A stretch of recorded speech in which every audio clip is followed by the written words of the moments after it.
कहानी सुनो, कहानी ओरिजिनल स्टोरी सुनो।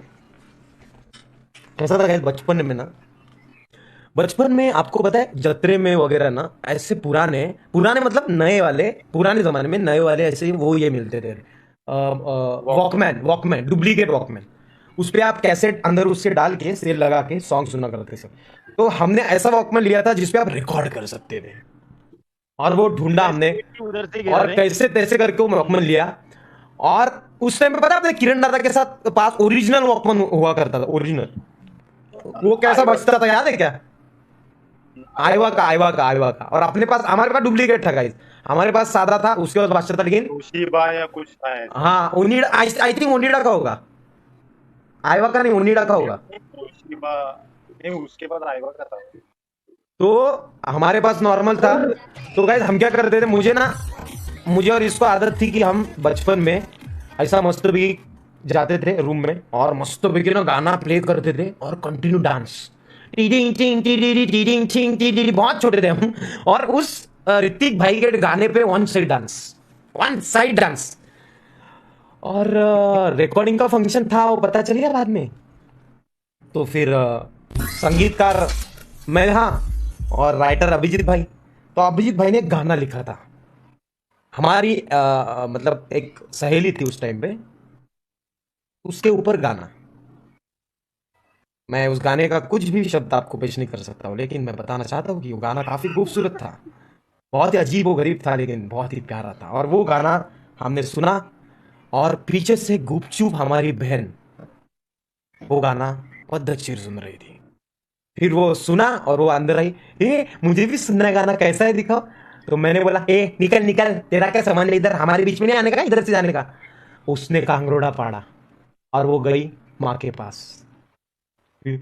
मम्मी मम्मी, मतलब मेरी मम्मी को मम्मी बोलती है, मम्मी मम्मी मतलब मराठी में, आई आई, वो मेरे को अंदर नहीं ले रहे और उन्होंने एक गंदा गाना बनाया हुआ है, अब पता है आपको, रिकॉर्डिंग करके मेरे हम अंदर मस्त एंजॉय कर रहे, जिंदगी का मजा ले रहे। फिर मेरी बड़ी सिस्टर आई अंदर, उसने बोला क्या कर रहे हो बेटा। तो सिस्टर मतलब अभी पिंकी ताई आई थी ना, पिंकी ताई और पप्पू ताई आई गेस, वो दोनों आई थी। सब आए थे हाँ, बाद में। नहीं स्टार्टिंग पे शो देखने, मेन अपना वो देखने के लिए वो आए, मुझे याद है अभी भी, आपको के सामने विजुअल्स है, वो शो देखने आएगा। इस क्या कर रहे हो रे, हमने छुपाया सब, क्या कर रहे हैं, कुछ नहीं, नॉर्मल चल रहा है। और वो कैसेट है ना, कैसेटों के अंदर निकाल के छुपा दी ताकि वो कोई सुने ना। फिर माँ ने सबको बिठाया, हमको सामने बिठाया दोनों तीनों को।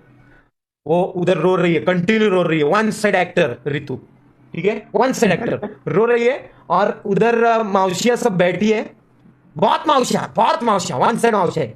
और माँ एक एक कैसेट निकाल के चेक कर रही है, प्ले। अरे ये नहीं, दूसरा दूसरा कैसेट। उधर से रितु भी ये भी बोल रही है, वो पीछे से बोल भी रही है, ये नहीं दूसरा वाला है, दूसरा कैसेट है जो व्हाइट कलर का है। अरे क्या अर्थ है यार, व्हाइट कलर का। तो तीन चार व्हाइट कलर के कैसेट शोधी लगाई एक एक करके, और एक कैसेट उसमें हमारी मिल गई। उस कैसेट में जो भी था गाइस, सब कुछ सामने आ रहा था, एक एक करके नए नए गाने, अलग अलग लेवल के।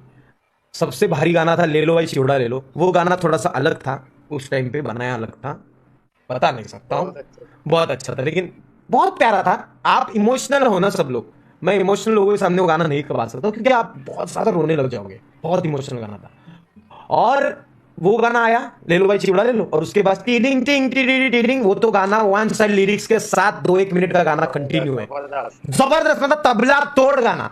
वो गाना मौसी ने सुना, आई ने सुना, सब ने सुना, बहनों ने सुना। और वो सुनने के बाद हमारे तरफ देखने लगे कि इतने छोटे लड़के इतना दिमाग कैसे चला सकते हैं, और ये राइमिंग कहां से जुड़ा है इन्होंने। एक भाई चार्ट में सब रोने लगे रे, उनको समझ गाइस काश मैं वो सॉन्ग आपके सामने गा सकता, मैं गा नहीं सकता हूँ अपनी फैमिली फ्रेंडली में। वो इतना भयानक सॉन्ग था, बचपन में इतना भयानक सॉन्ग था। और माँ ने क्या किया गाइस पता है, इतनी मेहनत से हमने जो सॉन्ग्स, मतलब अभिजीत ने ऐसा नहीं कि नुस्ता सॉन्ग है, पीछे बैकग्राउंड म्यूजिशियन और वादक भी था, बैंजो भी था। बैंजो पिंजो। हमारे साथ हमारा एक दोस्त था बचपन में, अजय, उसने काठी से बैंजो भी बजाया, डिग टिक टिंग टिक टिक टिक टिक टिक टिंग टिक टिक, और पीछे से अभिजीत वो पत्रे का डब्बा रहता है ना तेल का, वैसा चौकोनी, वो टैंग टका नाव में वन साइड, अरे टैंग टैंग टैंग टैंग टैंग टैंग टैंग टैंग टैंग, आई गो, इतना प्यारा सॉन्ग था। और वो अठवन गई रे गाइस, आज वो सॉन्ग होता तो कितना मजा आता। वो माने क्या वो किया, कितना, हाँ, वो माने गाइस, उसके राइट्स हम बेच सकते थे। राइट्स हम बेच सकते, माने गाइस, वो क्या किया माने कि माने वो कैसेट अपने पास रखी और माँ बोली, बापाला येऊ दे तुझ्या, वाट लावते आता, थांब जरा 2 दिवस थांब। और मामा जी वो भी है। तो बाद में डैडी को वो सॉन्ग सुनाया गया, अभिजीत और मुझे दूर रखा गया कुछ दिनों के लिए एक दूसरे से कि तुम दूसरे एक दूसरे से बात नहीं करोगे। ये उस घर में, मैं इस घर में, अरे काय हा विषय।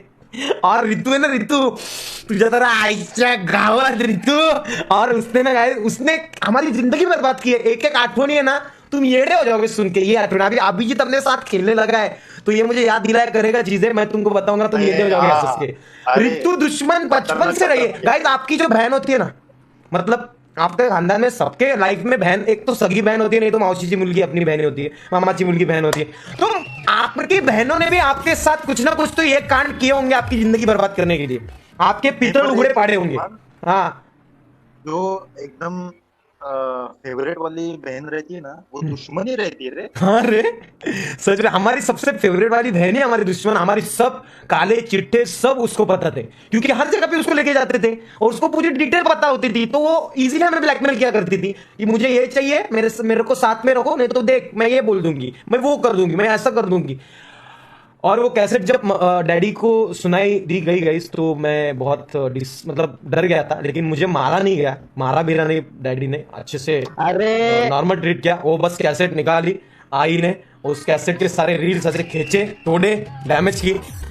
दिल रो रहा था, बोल कुछ नहीं सकते थे, सच में हाँ। लेकिन वॉकमैन भी हमसे छीन लिया गया हमारा। और घरों में फिर हो सकता है। बहुत दिनों तक हम घर में ही रहे डाम के। बहुत भयानक था वो सब चीजें, क्योंकि उस टाइम पे वो बहुत सीरियस हुआ करता था, ये सब चीजें बहुत ज्यादा सीरियस। अभी के टाइम पे तो ठीक है, उस टाइम पे सीरियस। और फिर एक 15-20 दिन के बाद भाई और मैं फिर से मिल गए, और वो ऋतु भी अपने साथ, सब गिले शिकवे माफ और कांड चालू फिर से। अरे क्या है, मतलब उस ऋतु का मतलब उसको ना हम ये करते थे, मतलब नफरत करने लगे थे, फिर भी वो हमारी टीम में, नफरत करने वाले भी अपनी टीम में, मतलब कुछ विषय नहीं है, मतलब गिले शिकवे डायरेक्ट गायब। तो ऐसी चीजें होती है लाइफ में। और ये तो बस एक चीज है, अरे आपने भी बचपन में बहुत सी चीजें की होंगी ऑब्वियसली, लेकिन 101 आठवनी है, 101 यादें हैं जो आपको बताऊंगा ना, हंस हंस के मर जाओगे गाइस। काश मैं वो गाने आपको सुना सकता ना, मुझे एक एक लिरिक्स अरे याद है। हाँ एक बंदा बोल रहा है, वो बीच में जो बीप करके गाओ, इसमें क्या गाएगा तुम? नहीं अरे बीप भी नहीं डाल सकता, पूरा बीप बीप बीप बीप ही है उसमें, लेकिन जो ताल, जो सुर उस एज में था ना, आगा गगा, अरे कितना छोटा था मैं गाइस उस टाइम पे मैं गाना गाता था, मुझे प्राउड फील होता है। आजकल मतलब आजकल के बच्चे मोबाइल में पड़े रहते हैं, कुछ नहीं करते। अरे बाबा उस टाइम पे मैं गोटे खेलता था, भौरे खेलता था, वन साइड मचाता था, अभी खेलता हूं, लेकिन मैं गाना भी गाता था और मुझे इज्जत है। गायक मैं ही रहता था, कोई भी गाना बनाए, कोई भी तबला वादन करे, गायक मैं ही रहता था। और यही इंपॉर्टेंट चीज है जिंदगी में। गाने ना, अपना जो एल्बम है वो अपने फैमिली को अभी तक याद में रहे, उनको भी लिरिक्स पाठ है एकदम।